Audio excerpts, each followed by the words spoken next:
اللہ اکبر اللہ اکبر لا الہ الا اللہ اللہم صلی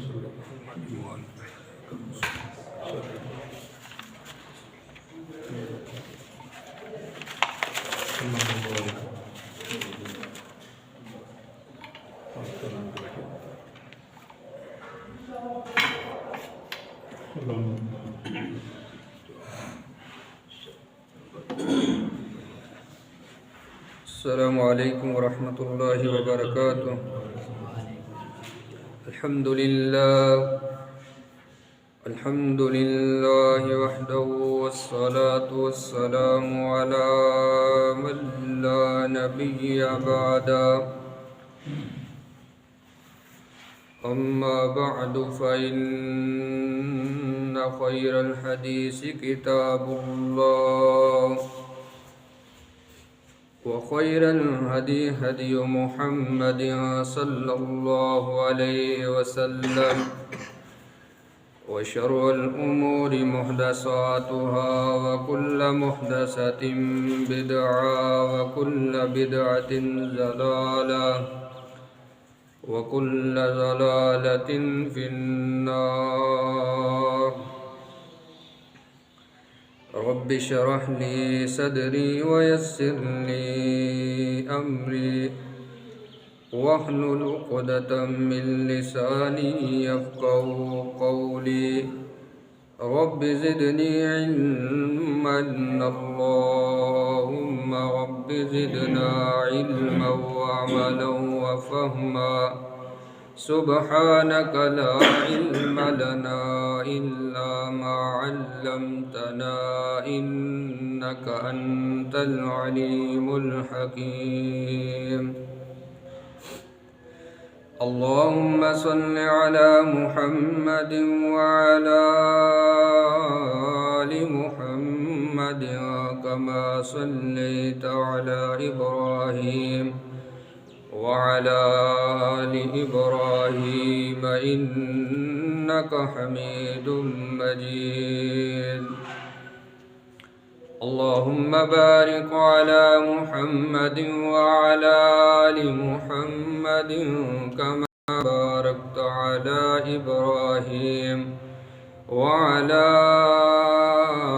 آل إبراهيم إنك حميد مجيد۔ أعوذ بالله السميع العليم من الشيطان الرجيم، بسم الله الرحمن الرحيم۔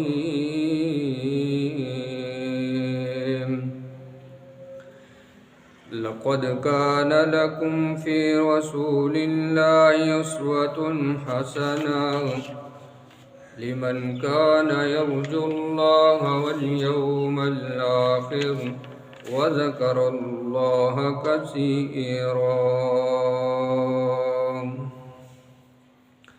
وقال صاحب القرآن صلى الله عليه وسلم: من يرد الله به خيرا يفقهه في الدين۔ صدق الله وصدق رسوله النبي الأمي الكريم الأمين، ونحن على ذلك لمن الشاهدين والشاكرين، والحمد لله رب العالمين۔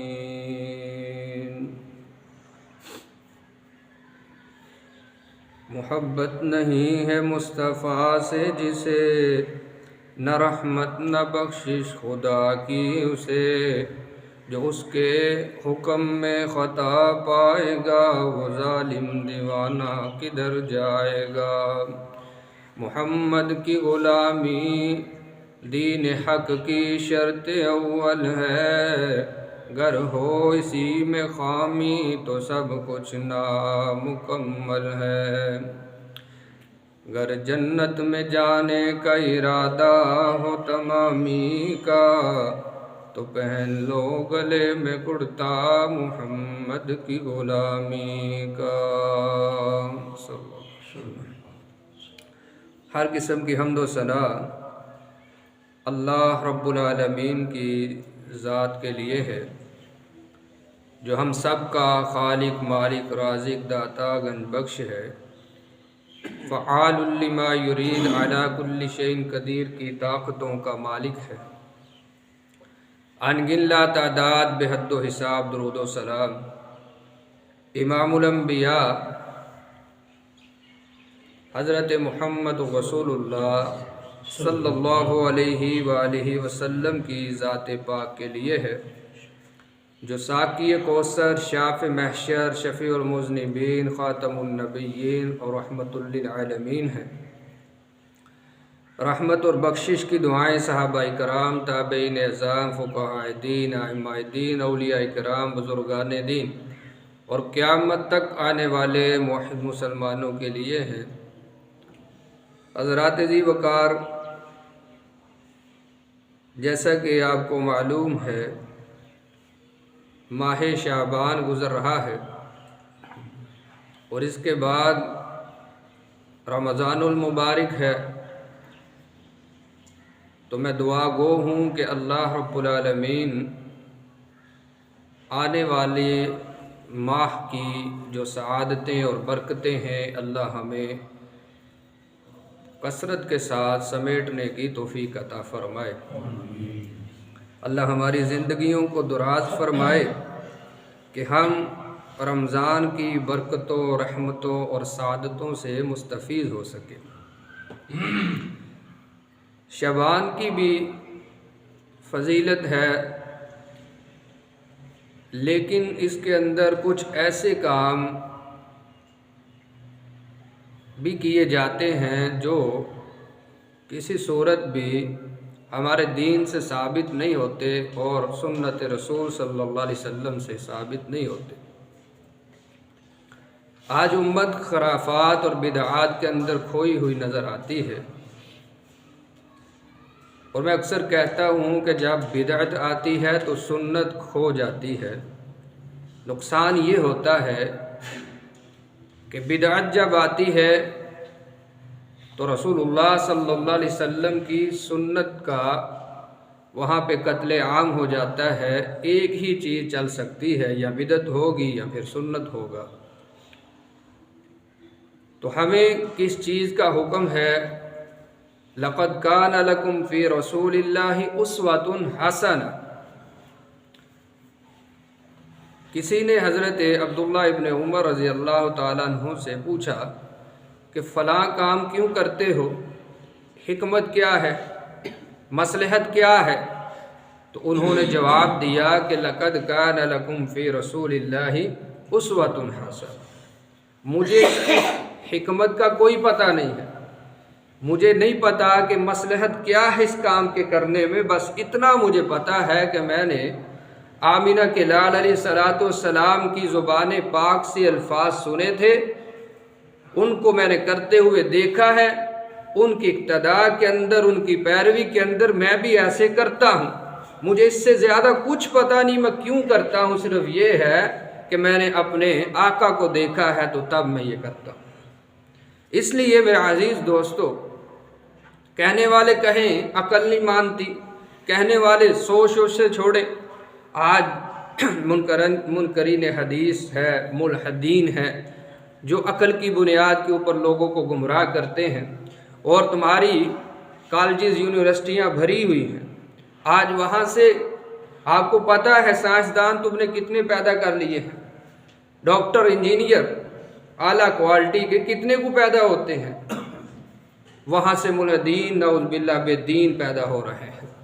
وہاں سے لوگوں کے، بچوں کے ذہنوں کے اندر شک و شبے کو ڈال کر کے کبھی قرآن کے خلاف اور کبھی صاحب قرآن صلی اللہ علیہ وسلم کی حدیث کے خلاف کیا جاتا ہے کہ بھائی دین تو سائنس کے اوپر کبھی کوئی پیش کرتا ہوا نظر آتا ہے کہ یہ حدیث سائنس نہیں مان رہی۔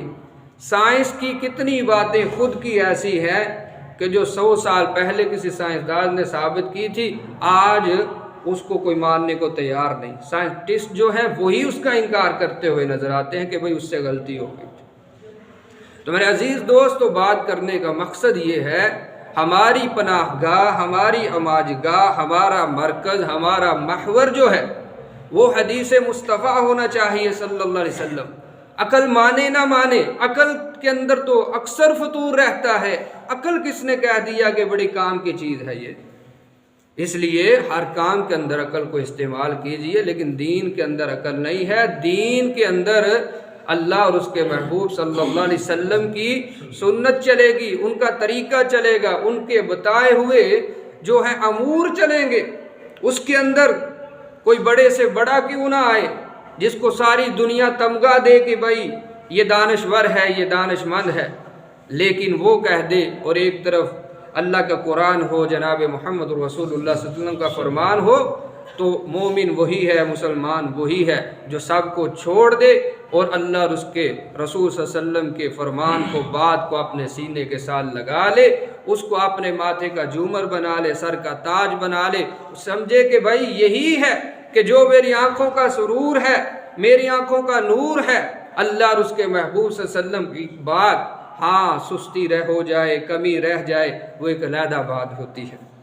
کسی چیز کے اوپر ہم عمل نہ کر سکیں وہ علیحدہ بات ہے، اور ایک چیز کا بالکل انکار کر دینا، تو ایسا دور اور زمانہ جو ہے وہ گزر رہا ہے۔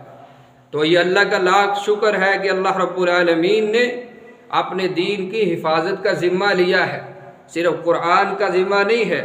نبی رحمت صلی اللہ علیہ وسلم کی جو بات ہے، آپ کے لب سے نکلی ہوئی ایک ایک بات کو اللہ رب العالمین نے محفوظ رکھا ہے۔ ایسا نہیں ہے کہ کہا جائے یہ بھی تو ایک لوگوں کے سامنے بات رکھی جاتی صرف قرآن محفوظ ہے، ایسا نہیں ہے۔ قرآن کا تشریح اور مفہوم کیا ہے؟ وہ حدیث ہے۔ اگر قرآن کو ہی صرف لے لیا جائے تو پھر تو 5 نمازیں ہیں، کون کون سی ہیں؟ قرآن تو 5 نمازیں بھی بیان نہیں کرتا کہ 5 نمازیں پڑھو، اور پھر اس کی رکعات کیسے ہیں، زکوٰۃ کے مسائل کہاں سے لوگے؟ تو میرے عزیز دوستو، قرآن اور نبی رحمت صلی اللہ علیہ وسلم کی حدیث دونوں ایک ہی چیز ہے۔ ہاں اتنا فرق ہے، قرآن کی تلاوت کی جاتی ہے اور حدیث کی تلاوت نہیں ہے، یعنی جو ثواب قرآن کی تلاوت کا ہے وہ حدیث کا نہیں ہے، بس اتنا فرق ہے، اس سے زیادہ کوئی فرق نہیں ہے۔ حدیث صحیح ہوگی، وہ قرآن کا مفہوم بیان کرے گی، اور اس کے اوپر ہمارا ایمان لانا فرض ہے، لازم ہے، اس کے بغیر چارہ کار نہیں ہے۔ شعبان کا مہینہ جو ہے، رسول اللہ صلی اللہ علیہ وسلم اس ماہ کے اندر کثرت سے روزے رکھا کرتے تھے۔ اما جان سیدہ عائشہ صدیقہ رضی اللہ تعالی عنہ فرماتی ہیں کہ رمضان کا پورا مہینہ ایسے ہی گزر جاتا کہ رسول اللہ صلی اللہ علیہ وسلم جیسا کہ روزہ ہی پورا شعبان جو ہے وہ رکھ کر کے گزار دیا کرتے تھے۔ اتنی کثرت کے ساتھ جو ہے اس مہینے میں نبی رحمت صلی اللہ علیہ وسلم روزے رکھتے تھے۔ صحیح مسلم میں ہے، ام سلمہ کہتی ہیں کہ میں نے عائشہ رضی اللہ تعالی عنہ سے نبی رحمت صلی اللہ علیہ وسلم کے روزوں کے بارے میں پوچھا، تو وہ کہنے لگی کہ آپ روزے رکھتے، جب روزہ رکھنے لگتے تو اتنے روزے رکھتے کہ ہم سمجھتے اب روزے چھوڑیں گے ہی نہیں، اب روزے ہی چلیں گے، لیکن جب چھوڑتے تو پھر اتنا چھوڑتے کہ ہمیں لگتا کہ اب آپ روزے نہیں رکھیں گے۔ تو شعبان کا مہینہ ہم کثرت کے ساتھ روزے اس کے اندر رکھ سکتے ہیں۔ اسی طرح ام سلمہ سے ہی ہے کہ ما رأیت النبی صلی اللہ علیہ وسلم یصوم شہرین متتابعین الا شعبان و رمضان۔ ام سلمہ فرماتی ہیں کہ میں نے نبی صلی اللہ علیہ وسلم کو لگاتار 2 مہینوں کے روزے رکھتے ہوئے نہیں دیکھا، کہ پورے 2 مہینے ہی، لیکن 2 مہینے ایسے ہیں، وہ کون سے؟ ایک رمضان اور دوسرا شعبان، یعنی رمضان میں بھی روزے وہ تو فرض ہیں، اور شعبان کے جو روزے ہیں نبی رحمت صلی اللہ علیہ وسلم وہ بھی کثرت کے ساتھ رکھا کرتے تھے۔ تو ان ساری احادیث سے صرف روزہ رکھنے کا ثبوت ملتا ہے شعبان کا، کہ آپ اکثر روزہ رکھا کرتے تھے۔ شعبان کی فضیلت اتنی ہی ہے، اس کے علاوہ جتنی بھی کوئی رسومات نکالی جائیں شعبان کے اندر تو وہ سنت سے ثابت نہیں ہے۔ صحیح حدیث کے اندر یہی ہے کہ نبی رحمت صلی اللہ علیہ وسلم اس ماہ مبارک کے اندر روزے کثرت کے ساتھ رکھا کرتے تھے۔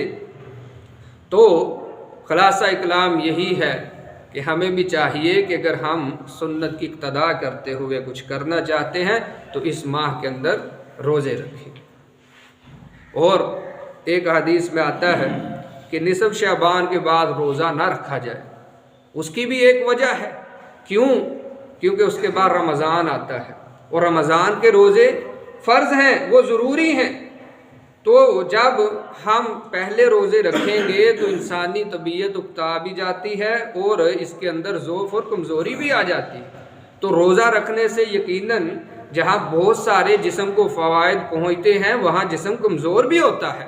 تو آپ صلی اللہ علیہ وسلم اس حوالے سے نصف شعبان کے بعد رمضان کی تیاری کے اندر اس سے منع بھی کرتے تھے کہ تاکہ رمضان کے روزے جو ہیں وہ نہ رہ جائیں۔ اسی طرح میرے عزیز دوستو، جو چھوٹے ہوئے روزے ہوتے ہیں ہمارے رمضان کے، وہ اس میں ماہ کے اندر ضرور پورے کر لینے چاہیے۔ یعنی پچھلا رمضان گزرا ہے، اگر ہم میں سے کسی کی مجبوری کی بنیاد کے اوپر کسی کا کوئی روزہ رہ گیا تو وہ رمضان آنے سے پہلے شعبان کے اندر کم از کم اس کو پورا کر لینا چاہیے۔ حضرت عائشہ رضی اللہ تعالیٰ عنہا فرماتی ہیں کہ میں شعبان کے اندر اپنے چھوٹے ہوئے روزے جو ہوتے تھے، ظاہر سی بات ہے عورتوں کے مسائل بھی ہوتے ہیں، وہ روزہ نہیں رکھتی تو وہ فرماتی ہیں کہ میں شعبان کے اندر ضرور ان کو پورا کر لیا کرتی تھی۔ اب نصف شعبان کا روزہ کچھ لوگ جو ہیں وہ رکھتے ہیں، تو ایسی پہلے نمبر پر سرے سے کوئی صحیح حدیث نہیں ملتی کہ جس کے اندر رسول اللہ صلی اللہ علیہ وسلم نے نصف شعبان 15ویں شعبان کا روزہ رکھنے کا حکم دیا ہو۔ میرے عزیز دوستو، صحیح حدیث سے شعبان کا اکثر روزہ رکھنے کی دلیل ملتی ہے، جیسا کہ میں نے ابھی آپ کے سامنے حدیث پڑھی ہے۔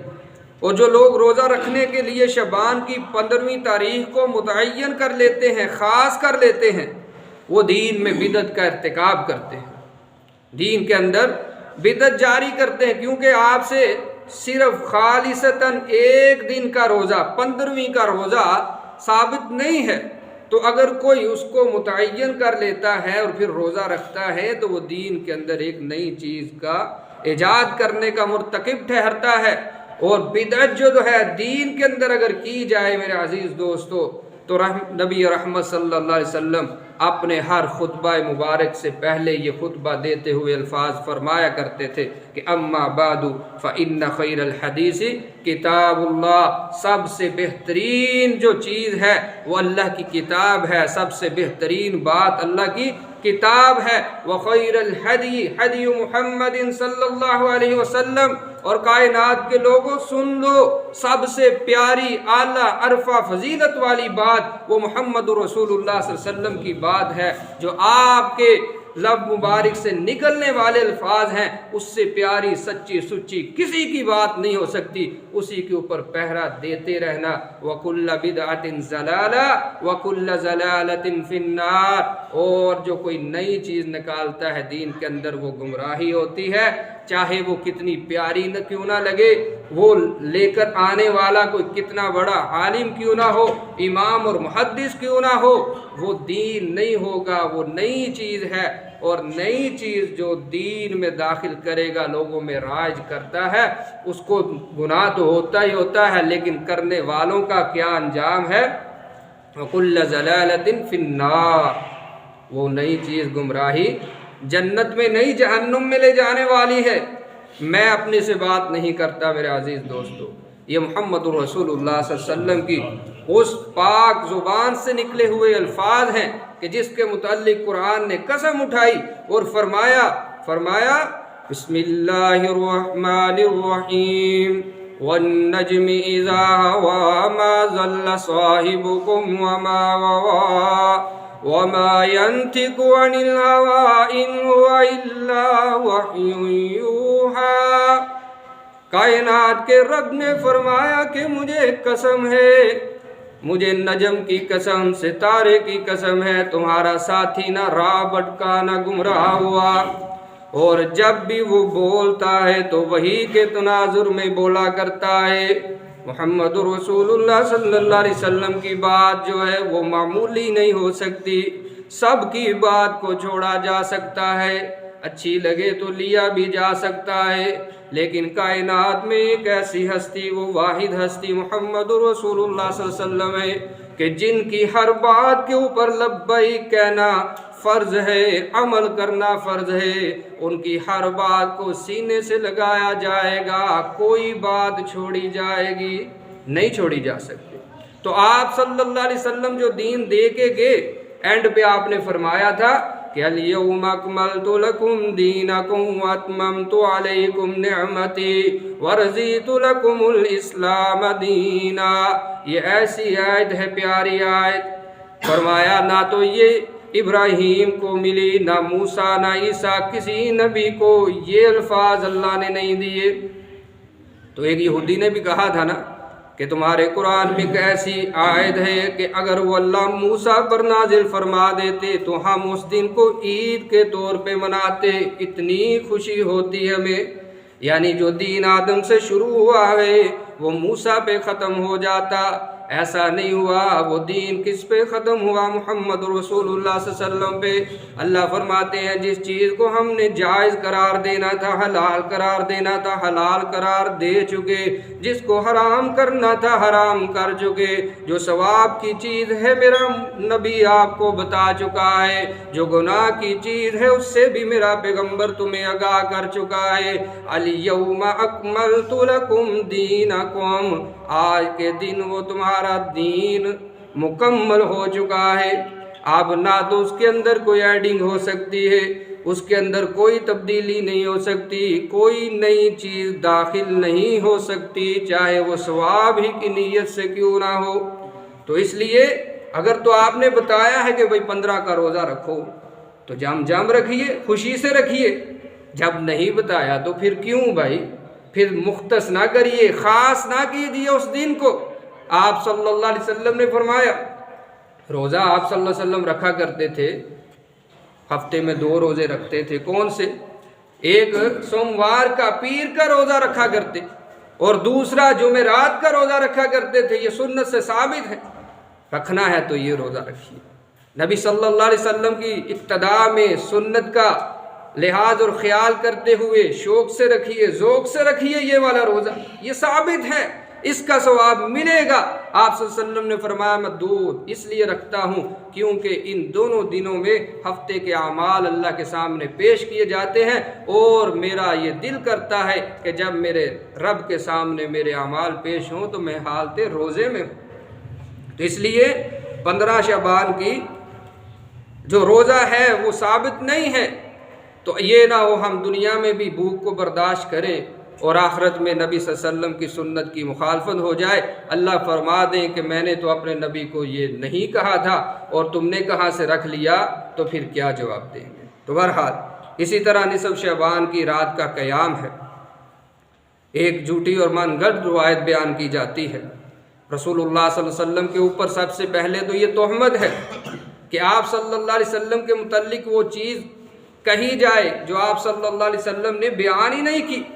اب کچھ لوگ نکال کے لے آتے ہیں پتہ نہیں کہاں سے، کوئی خدا کا خوف نہیں ہے، کوئی ڈر نہیں ہے۔ اگر آپ بھی کوئی بات آگے پھیلائیں تو پہلے کنفرم کر لیا کریں کہ واقعی یہ صحیح حدیث ہے کہ نہیں ہے۔ کیا کہتے ہیں کہ رسول اللہ صلی اللہ علیہ وسلم نے فرمایا، حالانکہ آپ نے نہیں فرمایا، کیا کہ جو رمضان کی سب سے پہلے لوگوں کو خبر دے گا اللہ اس کو جنت میں داخل کرے گا، جہنم حرام کر دے گا۔ آپ صلی اللہ علیہ وسلم نے کہانت فرمایا، سیاستہ ہے، قرآن ہے، حدیث ہے، کہیں بھی نہیں فرمایا میرے عزیز دوستو۔ تو آپ صلی اللہ علیہ وسلم نے فرمایا من کذب علی متعمدا فلیتبوأ مقعدہ من النار، جس نے جانتے بوجھتے جان بوجھ کر میرے اوپر ایسی بات کو دھر دیا، میرے ساتھ اس بات کو جوڑ دیا جو میں نے نہیں کہی تھی، تو اس کو چاہیے کہ اس کا ٹھکانہ جہنم میں، وہاں ٹھکانہ اپنا بنا لے۔ اس لیے دین کوئی عام چیز نہیں، معمولی نہیں، کوئی کھلونا نہیں ہے جس کے مرضی ہاتھ میں دے دو بس بھئی اب تو کھیل لے، اب تو کھیل لے، ایسا نہیں ہے۔ دین وحی الہی کا نام ہے جس کو اللہ نے کائنات کے سب سے بہترین انسان جناب محمد رسول اللہ صلی اللہ علیہ وسلم کے سینہ پاک پہ نازل فرمایا، اور لے کر آنے والے فرشتوں کے سردار جناب جبریل امین تھے، جو امانت دار ہیں، جن کے متعلق اللہ فرماتا ہے میرا جبریل بھی امین ہے، میرا محمد بھی امین ہے صلی اللہ علیہ وسلم۔ میں نے امانت داروں کے ہاتھ میں دین دیا ہے، خیانت کرنے والوں کے ہاتھ میں دین نہیں دیا۔ تو اس لیے جب ہم اپنی منمانی کریں گے، مرضی کریں گے، تو ہم یہ کہہ رہے ہوتے ہیں کہ 15 شعبان کی رات کو قیام بھی کرنا چاہیے، روزہ بھی اگلی صبح کو رکھنا چاہیے، لیکن محمد رسول اللہ صلی اللہ علیہ وسلم نے ہمیں یہ بتایا ہی نہیں ہے۔ تو میرے عزیز دوستو، پھر یہی بات سمجھ آتی ہے کہ شاید ہم ان کو امانت دار نہیں مانتے۔ امانت دار، سچا، خیال کرنے والا، امین، اگر تو ایسا ہوتا تو نبی محمد صلی اللہ علیہ وسلم پھر ضرور بتاتے۔ تو میرے عزیز دوستو، یہ رات کا قیام کرنا، ہر رات قیام کرنا سنت بھی ہے، ضروری بھی ہے۔ اٹھیے ہر رات کو اور قیام کیجئے، عبادت کیجئے، لیکن کوئی رات خاص مختص نہیں کر سکتے۔ کرنی ہے تو وہ کون سی رات کریں؟ لیلۃ القدر کی رات کریں۔ آخری 5 تاک راتیں رمضان کی وہ خاص کر لیں، کیونکہ ان راتوں کا اہتمام نبی رحمت صلی اللہ علیہ وسلم نے فرمایا ہے، اور آپ صلی اللہ علیہ وسلم جگایا کرتے، اپنے گھر والوں کو، بیویوں کو جگایا کرتے، اولاد کو جگاتے، اپنی امت کے لوگوں کو اس کی تلقین کرتے کہ اٹھو بھائی، تمہارا رب تمہیں معاف کرنے کے لیے آیا ہو اور تم سوئے پڑے ہو۔ وہ راتیں مختص کی ہیں، اور ہر رات کو بھی کیجئے، لیکن کوئی ایک رات مختص نہ کیجئے۔ اور ایک جو ہے رات کو کہا جاتا ہے 15 ہی کی شب برات بھی کہا جاتا ہے۔ شب، رات اور برات معافی جس میں اعلان کیا جاتا ہے۔ حالانکہ اور جو اس رات کے فضائل بیان کیے جاتے ہیں وہ سارے کے سارے کس رات کے ہیں؟ لیلۃ القدر کے ہیں۔ 27ویں کو کہہ لیجئے، رمضان کی جو تاک راتیں ہیں، جس رات کو اللہ رب العالمین جو ہے اپنے بندوں کو معاف کر دیتا ہے، اور 1000 مہینوں سے زیادہ جس کا ثواب ہے، وہ کون سی رات ہے؟ لیلۃ القدر کی ہے۔ اور قرآن کب نازل ہوا؟ شہر رمضان الذی انزل فیہ القرآن۔ اللہ فرماتے ہیں قرآن کب نازل ہوا؟ رمضان کے مہینے میں ہوا۔ اور رات کون سی تھی؟ انا انزلناہ فی لیلۃ القدر وما ادراک ما لیلۃ القدر لیلۃ القدر خیر من الف شہر تنزل الملائکۃ والروح فیہا باذن ربہم من کل امر سلام ہی حتی مطلع الفجر۔ وہ کون سی رات ہے؟ لیلۃ القدر کی رات، جس رات کو قرآن نازل ہوا۔ اس رات کو سارے امور اللہ بیان کر دیتے ہیں، جو سارا سال ہونا ہے، کس نے جینا، کس نے مرنا، کس کا رزق کتنا ہے، کیا کیا ہوگا، اللہ اس رات لکھ دیتے ہیں۔ وہ رات کون سی ہے؟ شعبان کی 15؟ ہاں، شعبان کی 15 نہیں، رمضان کی رات ہے، وہ رمضان میں ہے، قرآن رمضان میں نازل ہوا۔ اِنَّا أَنزَلْنَاهُ فِي لَيْلَةٍ مُبَارَكَةٍ إِنَّا كُنَّا مُنذِرِينَ۔ اللہ قرآن میں فرماتے ہیں کہ ہم نے قرآن کو لیلہ مبارکہ میں نازل کیا، اور بعض ہمارے دوست کہتے ہیں لیلۃ المبارکہ سے مراد شعبان کی 15 تاریخ ہے کہ جس میں قرآن نازل ہوا۔ تو ایسی بات بالکل بھی نہیں ہے میرے عزیز دوستو۔ قرآن جو نازل ہوا وہ لیلۃ القدر میں۔ لیلۃ القدر اور لیلۃ المبارکہ ایک ہی رات کے 2 نام ہیں، اور وہ رات کب ہوتی ہے؟ شعبان میں، رمضان میں؟ رمضان میں ہوتی ہے۔ میرے عزیز دوستو، قرآن پاک کو خود پڑھیے، اللہ انشاءاللہ العزیز جو ہے وہ ہدایت کے رستے کھول دیتا ہے۔ تو اس لیے یہ جو عبادت ہے وہ رمضان میں ہے، شعبان کو بھی کیجئے لیکن مختص نہ کیجئے۔ جب خاص کریں گے تب یہ بدعت بنے گی، باقی ہر رات کو کیجئے۔ اللہ اکبر۔ اور پھر ایک اور بات کہی جاتی ہے کہ نصف شعبان کی رات قبرستان کی زیارت کی جائے، اور اس رات جا کر کے لوگ قبرستانوں کا وزٹ کرتے ہیں، زیارتیں کرتے ہیں۔ تو یہ بھی خاص طور پر روزانہ جا سکتے ہیں، ہفتے میں کسی دن جا سکتے ہیں، لیکن دن وہی بات کہ خاص نہ کیا جائے۔ جب خاص کیا جائے گا تو وہ دین کے اندر بدعت بن جاتی ہے۔ وہی خاص دن کیے جا سکتے ہیں جو رسول اللہ صلی اللہ علیہ وسلم نے خاص کیے ہیں۔ اسی طرح آتش بازی کا اہتمام کیا جاتا ہے، جس کے ساتھ امت کو ڈرایا جاتا ہے، مومنوں کو ڈرایا جاتا ہے، مسلمان خوف زدہ رہتے ہیں، اور پھر اس کے علاوہ تنگ ہو جاتے ہیں، تو ایسی باتوں سے گریز کرنا چاہیے، کیونکہ رسول اللہ صلی اللہ علیہ وسلم کا منع فرمایا ہے کہ میری امت کے لوگوں کو، میرے مسلمان، میری امتیوں کو کوئی ڈرائے نہ، دھمکائے نہ۔ آپ صلی اللہ علیہ وسلم نے اس کی بڑی ممانعت بیان کی ہے، اور آپ نے فرمایا کہ بیت اللہ سے زیادہ ایک مسلمان کی قدر و منزلت ہے۔ تو جب ہم یہ کریں گے، کسی کو ڈرائیں، اور پھر اس کے علاوہ بھی اسراف ہے، ان المبذرین کانوا اخوان الشیاطین، اللہ فرماتے ہیں کہ اسراف کرنے والے، فضول خرچی کرنے والے، فضول جگہوں کے اوپر پیسے کو اڑا دینے والے، یہ رحمان کے بندے نہیں، شیطان کے بھائی ہیں۔ تو اس لیے اپنی جو کمائی ہے اس کو دیکھا کرے، حلال طریقے سے کمائی ہے، بڑی محنت سے کمائی ہے، تو ایسے ہی فضول کاموں میں نہ اڑ جائے کہیں پر۔ اور پھر ایک اور لوگوں کا خیال ہوتا ہے کہ اس رات کو جو ہے وہ روحوں کا حضور ہوتا ہے، روحیں آتی ہیں، ٹھیک ہے جی، قبرستانوں سے روحیں جو ہیں وہ آتی ہیں، اور اس کے متعلق بھی کئی قسم کے جو ہے وہ عقائد اور نظریات بنا دیے گئے ہیں کہ وہ آ کر کے کھانا بھی مانگتی ہیں، ان کو کھانا پیش کیجئے۔ بھئی کون سی روح ہے جو تم نے دیکھی آج تک کھانا بھی مانگے اور کھانا بھی کھائے؟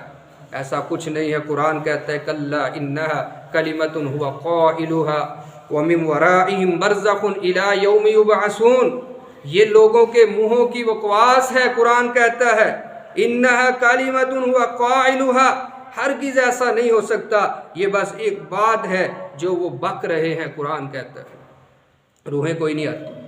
وہ کہاں ہے کہ کدھر ہیں؟ فرمایا برزخ الی یوم یبعثون، ان کے درمیان ایک پردہ حائل ہو چکا ہے، دنیا کا جو پردہ ہے وہ حائل ہو چکا ہے۔ اب نہ وہ جمعرات کو آتی ہے، نہ شب برات کو آتی ہیں۔ کب آئیں گی؟ الی یوم یبعثون، قیامت کے دن واپس آئیں گی۔ اب قرآن سچا نہیں ہے تو پھر کیا ہے؟ تو جو باتیں ایسی کرتے ہیں میرے عزیز دوستو، یہ امت خرافات میں کھوئی ہوئی ہے۔ قرآن اور حدیث کا نور جو ہے اس کی لوڈ شیڈنگ کر دی گئی ہے۔ یہی ہے، یہی کہہ سکتے ہیں کہ وہ لوگوں سے دور کر دیا، اور جو خرافات ہیں، بدعات ہیں، اس کا سہارا لے لے کر کے لوگوں کے عقائد کو خراب کیا جاتا ہے۔ تو کوئی روحیں نہیں آتی، ایسا بھی نہیں ہے۔ پھر کہتے ہیں نصف شعبان کو اللہ آسمان دنیا پر نزول کرتے ہیں، ایسا بھی کچھ نہیں ہے۔ اللہ کرتے ہیں نزول، اور صحیح حدیث میں آتا ہے کہ وہ کب کرتے ہیں؟ ہر رات میں کرتے ہیں، ہر رات میں کرتے ہیں۔ اور وہ کہتے ہیں کہ ان اللہ لا یطلع فی لیلۃ النصف، اللہ رب العالمین 15 شعبان کی رات کو، نصف شعبان کو آسمان دنیا پر نزول کرتے ہیں۔ فیغفر لجمیع خلقہ الا لمشرک او مشاہ، اللہ ساری مخلوق کو معاف کر دیتا ہے سوائے 2 بندوں کے، ایک مشرک اور ایک مسلمان سے دشمنی کرنے والا۔ تو یہ بھی حدیث جو ہے وہ ضعیف ہے۔ تو اللہ رب العالمین جو ہیں وہ ہر رات کو آسمان دنیا پر جلوہ افروز ہوتے ہیں۔ ہمیں پتہ نہیں کیوں اس چیز کا احساس نہیں ہوتا۔ ہمیں چاہیے کہ ہم ہر رات کو اللہ کی بارگاہ میں کھڑے ہوں، چاہے 10 منٹ کے لیے ہوں، 2 رکعتیں ہی پڑھ لیں، یا پھر دعا ہی کر لیں، یا چند آیتیں قرآن کی پڑھ لیں، یا ذکر ہی کر لیں۔ اللہ آئے ہوئے ہوتے ہیں دینے کے لیے۔ یہ اتنی پیاری رات کی 2 رکعتیں ہیں، یا زیادہ بھی انسان پڑھے کہ اللہ رب العالمین سمجھ لیجئے، علماء کہتے ہیں کہ اللہ استقبال کرنے کے لیے آتے ہیں تہجد گزاروں کا، کہ کون کون میرا بندہ اٹھا ہوا ہے، ٹھیک ہے۔ استقبال کو آپ جانتے ہیں، اور کرنے والی ذات عرش والی ہو تو کیا ہی بات ہے۔ استقبال جو کرتا ہے نا، وہ استقبال جس کا کیا جا رہا ہے، اس کی ہر خواہش کا، آرزو کا استقبال کرنے والا خیال کرتا ہے، اس کو پورا کرنے کی پوری کوشش کرتا ہے۔ تو آسمانوں کا رب، علی کل شیء قدیر، فعال لما یرید، کن فیکون کی طاقتوں کا مالک ہمارا رب، وہ آواز خود لگاتا ہے کوئی بیمار، ہے کوئی تنگ دست، ہے کوئی فقیر، ہے کوئی غربت کا ستایا ہوا، ہے جس کا کوئی کاروبار نہیں چلتا، وہ اٹھے تو صحیح، آئے میرے سامنے گر گڑائے، مجھ سے کہہ تو دے، ایک دفعہ ہی کہہ دے، میں پھر دیکھو کیسا کام چلاتا ہوں اس کا۔ یہ رب خود فرماتا ہے، اور وہ ہر رات کو آتا ہے، ہر رات ہم سو کر کے گزار دیتے ہیں میرے عزیز دوستو۔ اسی طرح 15 شعبان کو نماز کا خاص خیال کیا جاتا ہے کوئی 1000 رکعت پڑھتا ہے، کوئی 100 رکعتیں پڑھ رہا ہوتا ہے، اور خاص کر کے پڑھتے ہیں لوگ، تو یہ بھی رسول اللہ صلی اللہ علیہ وسلم سے ثابت نہیں ہے۔ رمضان کی تیاری کرنی چاہیے اس مہینے میں، یہ اس مہینے کی فضیلت ہے۔ رسول اللہ صلی اللہ علیہ وسلم بھی تیاری کیا کرتے تھے۔ تو یہ ساری کی ساری آپ کہیں گے کہ قاری صاحب عبادت ہی ہے۔ رسول اللہ صلی اللہ علیہ وسلم کے پاس 3 آدمی آئے تھے، آپ صلی اللہ علیہ وسلم کی رات کی نماز کے متعلق پوچھا، کسی نے کیا پوچھا، کسی نے کیا، ایک نے کہا کہ میں تو اب ساری رات عبادت میں گزارا کروں گا، رسول اللہ اتنے روزے رکھتے ہیں، میں بھی روزہ رکھوں گا، چھوڑوں گا ہی نہیں۔ تیسرے نے کہا شادی ہی نہیں کروں گا، بڑے معاملات ہوتے ہیں، عبادت سے انسان دور ہو جاتا ہے، میں شادی نہیں کروں گا، عبادت ہی کرتا رہوں گا۔ رسول اللہ صلی اللہ علیہ وسلم جب تشریف لائے، اماں جان سیدہ عائشہ صدیقہ رضی اللہ تعالی عنہا نے ان تینوں کی باتوں کو رسول اللہ صلی اللہ علیہ وسلم کے سامنے رکھا، آپ نے ان کو بلایا اور آپ نے فرمایا کس کس نے یہ بات کہی ہے؟ فرمایا کہ ہم نے کہی ہے۔ آپ نے فرمایا تم نے میرے طریقے کو چھوڑ دیا ہے، تم ابو القاسم کی مخالفت کرنے والے ہو۔ اللہ حالانکہ وہ کر کیا رہے تھے کہ یہی کہا تھا نا کہ میں روزہ رکھوں گا، ایک نے کہا میں نماز زیادہ پڑھنے لگ جاؤں گا، ایک نے کہا عبادت نہیں ہوتی، شادی نہیں کرتا۔ آپ نے فرمایا میں رات کو سوتا بھی ہوں، جاگتا بھی ہوں، عبادت بھی کرتا ہوں اور عبادت نہیں بھی کرتا، میں نے شادیاں بھی کی ہوئی ہیں، میں سارے کام میں کرتا ہوں۔ تم نہ کرو گے یہ چیزیں تو تم ابو القاسم کے رستے سے ہٹ جاؤ گے، اور جو ابو القاسم جناب محمد رسول اللہ صلی اللہ علیہ وسلم کی کنیت ہے، جو ان کے رستے سے ہٹ گیا یقیناً وہ جنت کے رستے سے ہٹ گیا، اس نے دوسرا رستہ اختیار کر لیا۔ آؤ میرے عزیز دوستو، وہی کام کیجئے جو سنت سے ثابت ہے، جو محمد رسول اللہ صلی اللہ علیہ وسلم کی زبان اطہر سے، پاک زبان سے جو آپ نے موتی پھینکے ہیں، رولے ہیں، ان موتیوں کو چن لیجئے، انہی کے اوپر عمل کیجئے۔ یہی انشاءاللہ العزیز دنیا کے اندر بھی کامیابی کا نسخہ ہے، اور آخرت میں رسول اللہ صلی اللہ علیہ وسلم کی شفاعت جو ہے وہ انہی لوگوں کو ہوگی کہ جو سنت کا خیال کرنے والے، بدعات سے، خود سے گڑی ہوئی چیزوں سے دور رہنے والے۔ اللہ سے دعا ہے اللہ رب العالمین ہماری اصلاح فرمائے، ہمیں سنت کے اوپر مکمل ایمان لا کر اس کے اوپر عمل کرنے کی توفیق عطا فرمائے۔ واقول قولی ھذا واستغفر اللہ لی ولکم ولسائر المسلمین والمسلمات۔